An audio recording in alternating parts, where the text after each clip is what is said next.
Good morning, brothers and sisters. The entitlement of what I'm going to read today is the image of God and the blazing furnace.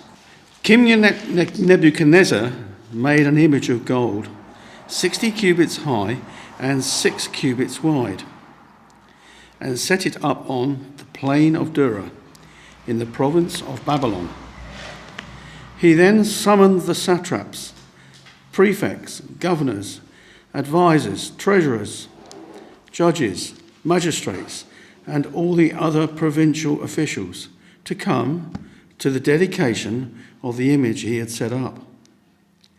So the satraps, prefects, governors, advisors, treasurers, judges, magistrates, and all the other provincial officials assembled for the dedication of the image that King Nebuchadnezzar had set up, and they stood before it.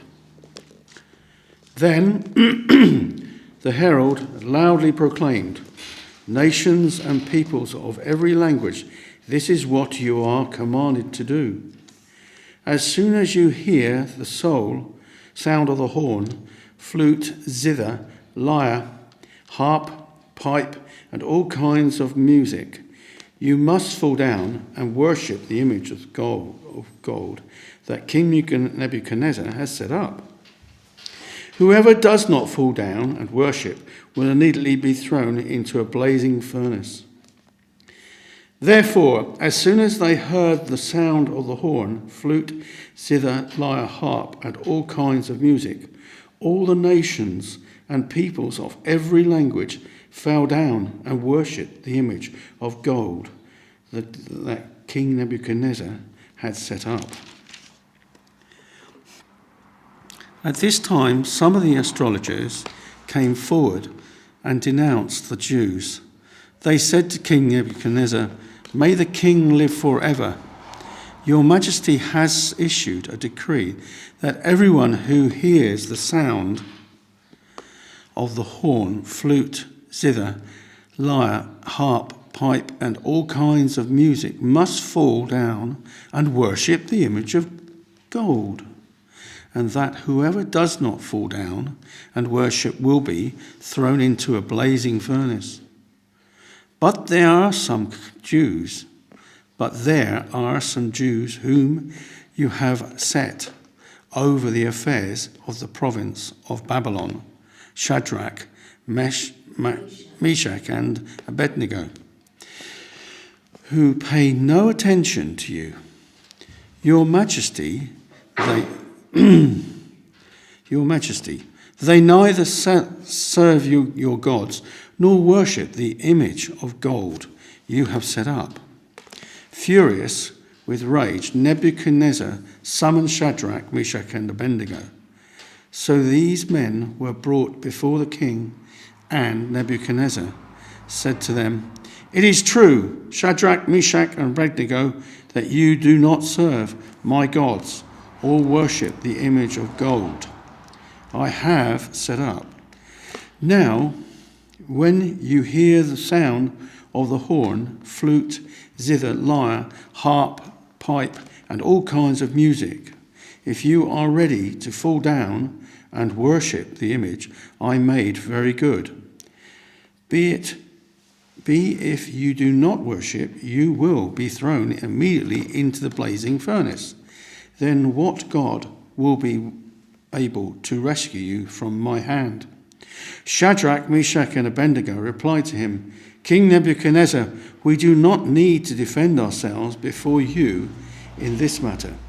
If we are thrown into the blazing furnace, the king we serve is able to deliver us from it, and he will deliver us from your Majesty's hand.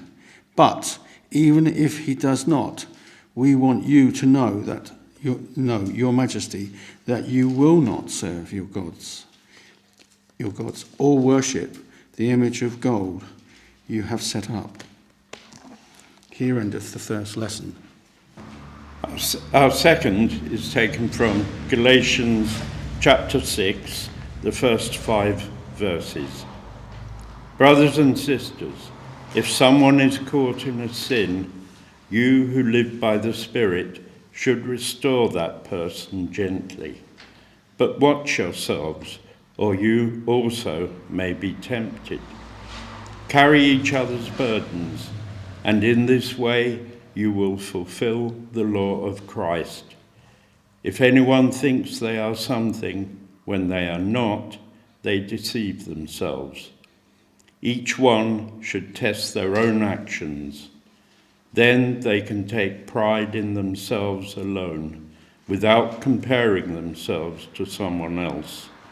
For each one should carry their own load. Good morning. Good morning. Some of you have met me before, but I think there's maybe a few faces I don't fully recognise, so hello. John asked me earlier on, John and I have known each other on and off for 20 odd years, and John said to me, so what's your proper name? And I was thinking, is he with the intelligence services? How much information do I want to partner? So, yeah, my mum calls me Mark. I won't say what she tells me when I'm in the naughty corner. So my birth certificate calls me Mark, but pretty much everybody else calls me Tizz. So my surname is Tizzard, so that's where that all comes from. And Steve, I had a little conversation with Steve at the beginning, and I said, "Are you local?" He said he lives in Corhampton, although Solent Breezes quite a lot of the time. And I grew up in Swanwick, so not a million miles away from Solent Breezes and all this kind of stuff, right? So, but as I drove over this morning from Waltham Chase, I think either in the first reading you gave, talked about the brown fields, and as I came sort of from Droxford over, suddenly you see this vista of the brown fields. It was like, oh, that was really cool. So yeah, so I normally attend Waltham Chase Methodist Church when they let me, but I also work. Just context, I work for the Methodist district, I work for the Hambledon district, and I don't know what my job title is going to be particularly, but my job title currently is I'm the intergenerational mission enabler for the circuits of the Hampton Methodist district. They're adding a bit of work to that, my job, which is called Around Faith-Rooted Community Organising. So I'm not quite sure how long my job title, which is already long, will become. So I kind of, although I'm a local preacher in the Meon Valley Circuit, I do bring greetings as well from the district. Yesterday I spent a lovely day in Ringwood, but with the leadership team of the Poole Bay Circuit. So thinking about doing mission in Swanage, and I have offered, to go to Swanage on a regular basis because it's got a steam train, and why wouldn't you want to go to Swanage? So that's enough about me. And we just sung in that final piece, I want to learn to speak of him. So my life must show that he lives in me. My deeds, my thoughts, my words must speak all of his love for me. And it's that particular verse, the whole song is great, but that particular verse seemed to me to sum up something of which I wanted to start this morning. So, sorry about the long reading. The amount is really interesting when you read it. Just the repetition of the musical instruments. It's really interesting. There must be a reason for that. And because there's something in this story that I want to bring out, but that repetition is in there.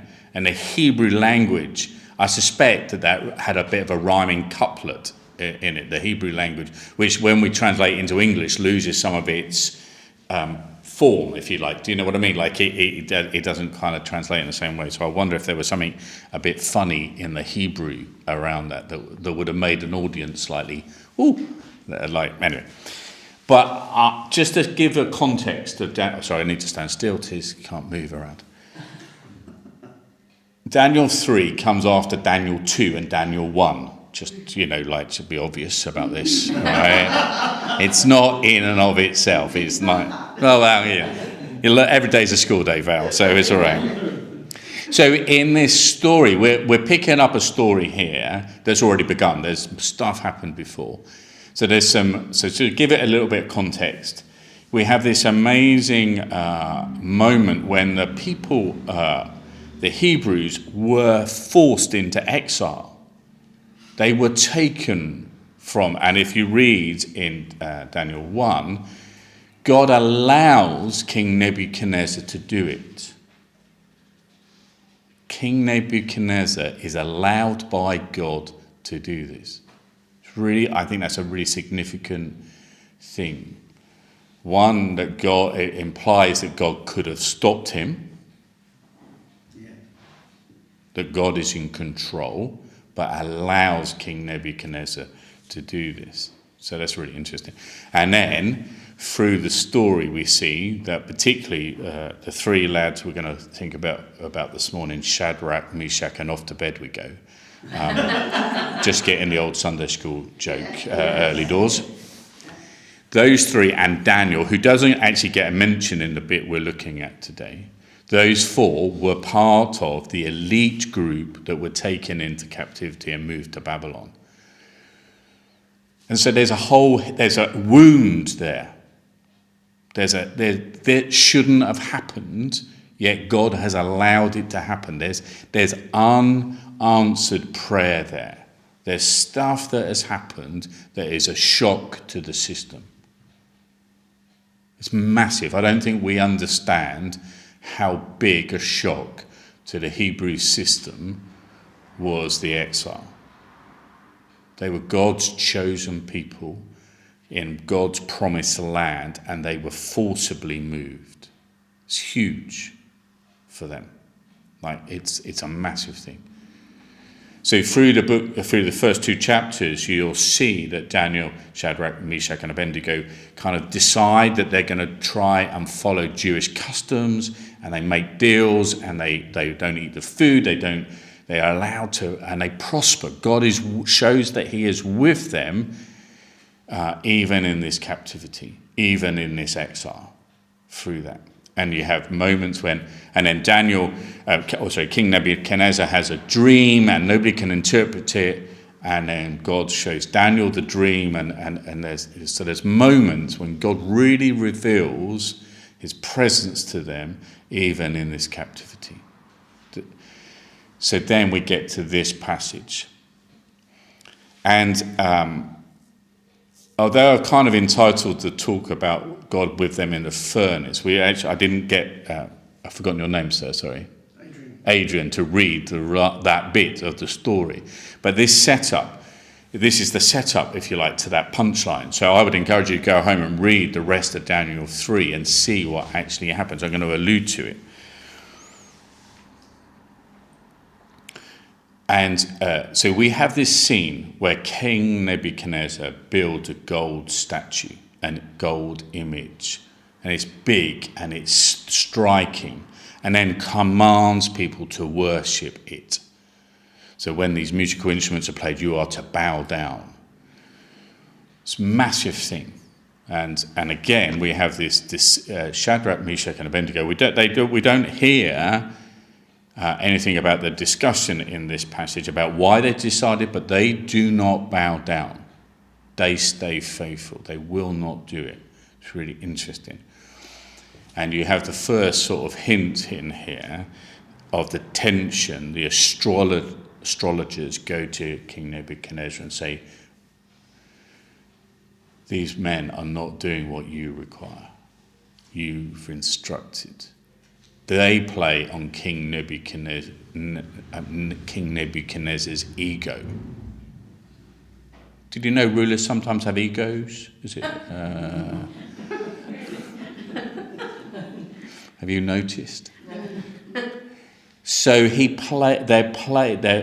Nebuchadnezzar in some ways is played. He's manipulated. They worship him. They bow down. They give him praise, and then they sell Shadrach, Meshach, and Abednego. They sell them out, and you could argue that's maybe one of the first examples of anti-Semitic behaviour. because they were Jews, they are targeted. So you have this, and King Nebuchadnezzar, Babylon was a big empire. It was spread, it had grown, it was massive of all its day. It was the superpower of its age. Massive thing. And King Nebuchadnezzar was the leader, the ruler. What he said went. And so you have this moment where three youngish lads are brought before the king. Why aren't you bowing before me? And he seems genuinely quite surprised and says, well, if you do bow, I'll forget it. You get one more chance to bow down. And in that moment, they've got a decision to make. Will they speak of whom they believe, or will they kind of cross their fingers behind their backs and bow down as if it doesn't really count? Do you know what I mean? They could have played a game, and they choose to answer him and say, no, we won't. We won't bow down. So, recently at church, at Chase, we've been doing a course called the Bible Course, written by the Bible Society. And it's been an 8-week course. We've got one more week to go, where we've been following the storyline of the Bible through, right, from Genesis through. And we haven't got to Revelation yet, but that's where we're going. And through that course, there's been this question, which I'm going to use a bit today. So that was what? That was the scene. That's what happened. The other question is, now what? What does that mean for us? So I have a strange degree. I have a degree in applied theology, okay, which is about as much use as a chocolate teapot in most contexts. But in church, it can be useful. Right. So I think when we study theology, we need to understand, when we study God, when we look at the scriptures, when we look at what's going on, we need to also be asking the question, so what does that mean now? What does that mean for me? What does that mean for our world?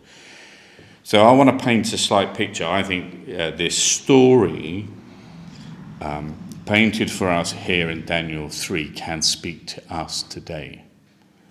And so we're conscious that the world is not as it could or should be. Right? But that's not the first time in history the world has felt out of control. I'm young, not old enough, to remember the Second World War. I would imagine in 1939, 1940, 1941, people in England or Great Britain felt the world was out of control. I wasn't alive in 1914 when the First World War happened. So these things have happened to us before. There has been wars and rumours of wars for as long as we've had history books. I noticed last week, I saw the Bayeux Tapestry has been brought to Britain for the first time in 1,000 years or something crazy. All right, and so, that was 1066. So we've had this huge, so there's been wars.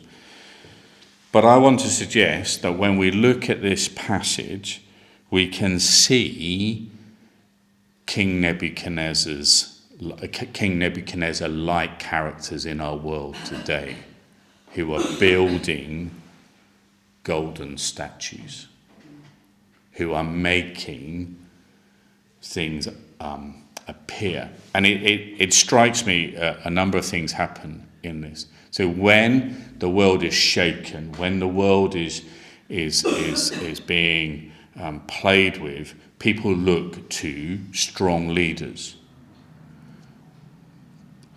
We may say even tyrants, because King Nebuchadnezzar was a strong leader / tyrant. So we're looking. So if you think back, my eldest daughter, Becca, is 25 years old. So she was born in 2001, January 2001. So in her life, we've had 9/11, we've had the banking crash of 2008, we've had then the years of austerity, we've had Brexit, we had a global pandemic, and we've had a war in Europe that's still raging today. You could describe that as a bit of turbulence in a 25-year-old's life.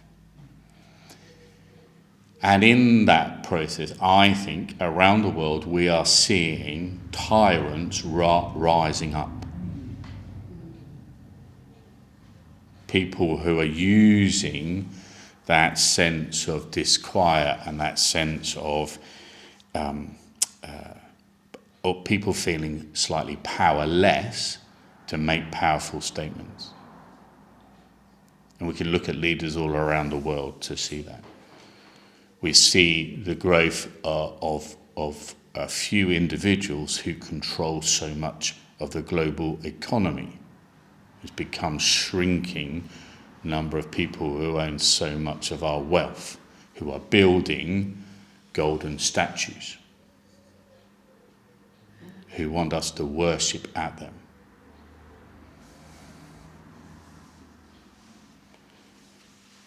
So there's this really interesting point where we as Christians get to be asked the question, will you bow down and worship at?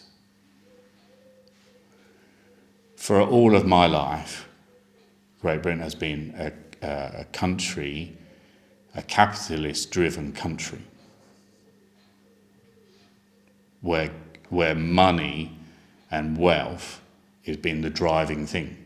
That's what we talk a lot about. That's what, we were, when I was a kid, the choice was either be a capitalist country or be a communist country. And we've chosen repeatedly to be a capitalist country. And we enjoy a lot of freedoms and good things because of that. But some of that will then drive us to build golden statues where wealth is, the richer you are, the more powerful you are. And I'm not sure that Scripture recommends that as a way. So Daniel, in this book, chapter of Daniel 3, Shadrach, Meshach and Abednego are presented with a choice. Will you bow down and worship this golden statue? I think we're being asked a similar question repeatedly. Will we bow down and worship this idol that is not God? What does that mean for us?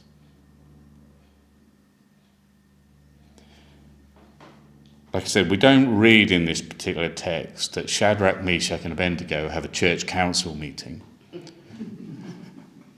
where they determine together we're going to do this. They seem just to have this innate sense that this is what we're going to do. I don't know whether one of them speaks or all three of them speak. My sense is that one of them spoke and said, no, we're not going to bow down. And the others followed, which is partly why I wanted the reading in Galatians read. So that in that moment, the three of them decide they're going to take on. They're going to say, no, we're going to stick together. And in Galatians, it reminds us to bear with one another's burdens. It's much easier to carry a burden when somebody else has got another bit of it with you. When you've got, when you're carrying a bit, and I think one of the dangers of our modern world is that we've become too individualistic in our mindset. And I think back in our country's political, we've been encouraged to be more individualistic. So we don't always bear one another. So they decide that they will challenge King Nebuchadnezzar and say, no, we're not. And even if you do throw us in a fiery furnace, we will still not. And And I think there's something in there for us. So that's what happened to them. Then now what for us is, what do we choose? Where will we?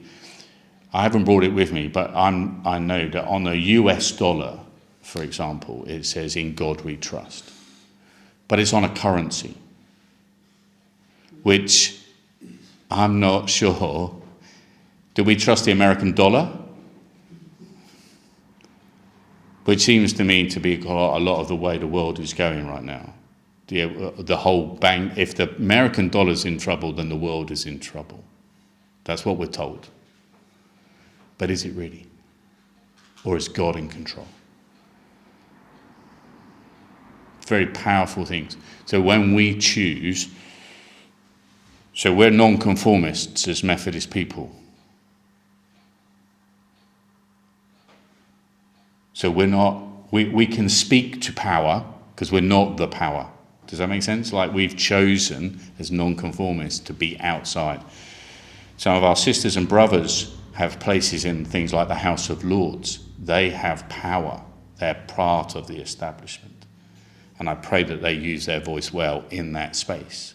But we as non-conformists, we can speak like Shadrach, Meshach and Abednego. We can raise the voice. So, they say, it is true. They reply, "O Nebuchadnezzar, we do not need to defend ourselves before you. If we are thrown into the blazing furnace, the God whom we serve is able to save us. He will rescue us from your powers, your majesty. But even if he doesn't, we want to make it clear to you, your majesty, that we will never serve your gods or worship the gold statue you have set up." It's a really interesting but. Buts are always interesting, aren't they? They're like, there is a grammatical framing.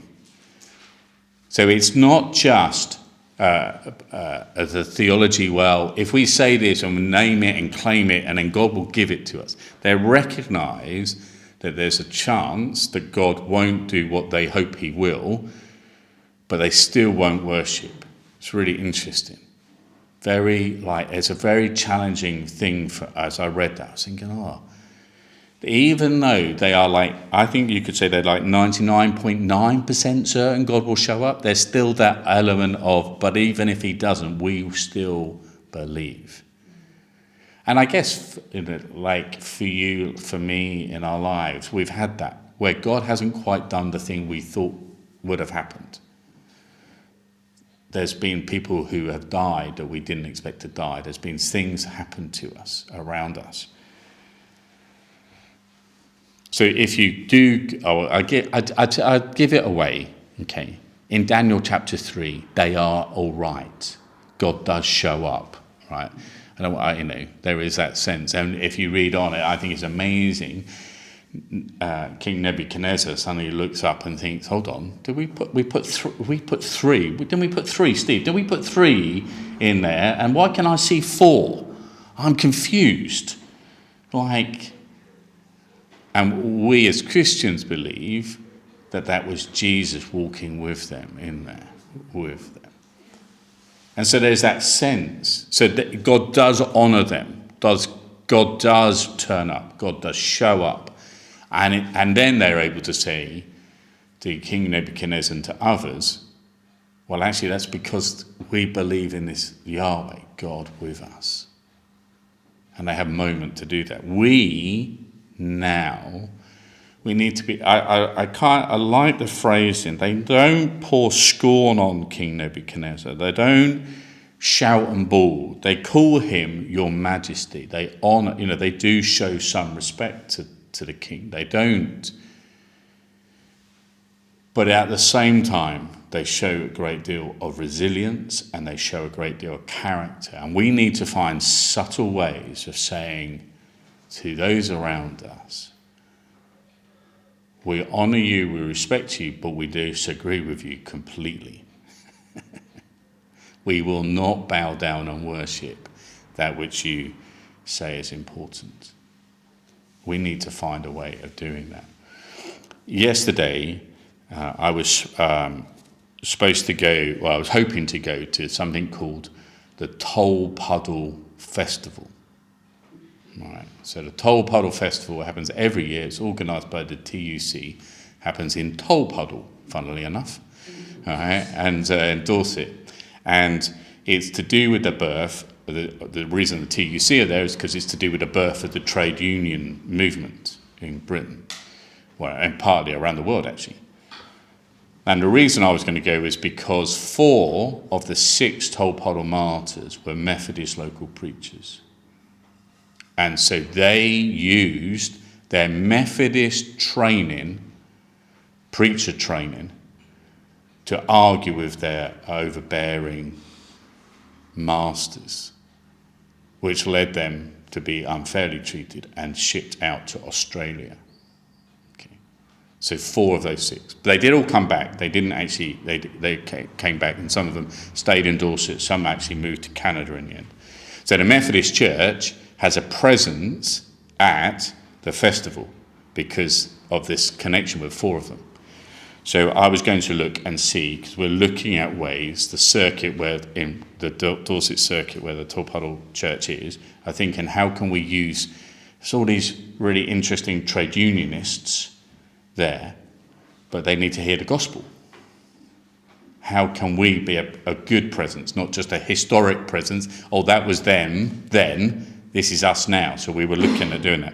Unfortunately, somebody was ill and I had to go and do something else instead, which is why I was talking about Swanage and Poole and things like that. But so we have opportunities today to speak and bring life to people, to challenge people, whether that be rulers or whatever, or that be trade unionists or our work colleagues, our family members, whatever. We have moments to say, I think God is calling us to live a different way.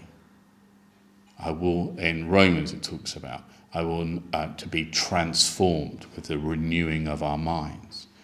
Don't be conformed to the pattern of this world, but be transformed. What does that mean? Shadrach, Meshach, and Abednego didn't have the story of Jesus to fall back on. They hadn't seen the resurrection, whereas we have. We've got testimonies. In our own experiences, we've had moments when we have seen God turn up. So one of my favourite verses is in Peter when it talks about always be willing and able to give a reason for the hope that you have, but do it in a gentle and respectful way. Shadrach, Meshach, and Abednego did not spit feathers. They didn't argue. They didn't shout. They didn't whatever. They confidently, assertively in a way, said, we won't do that because we believe. And then King Nebuchadnezzar saw it. So it's really, I hope that we as people, Christians first, Methodists second, learn how to follow Jesus and stand up against the tyranny of this world, the tyrants of this world, and proclaim Jesus through acts that sometimes won't even get well, obviously we can't get into the Bible anymore, but there's a N.T. Wright and others suggest that there's a fifth. If the God story was like a 5-part play, the Bible is four acts of that 5-act play. We're the 5th act, so we can be part of the play. So Daniel 3. Hopefully you won't go in a fiery furnace. Although it's been hot enough, some of us in a greenhouse or in a conservatory may have felt like a fiery furnace over the last few weeks. But hopefully we don't experience that for real.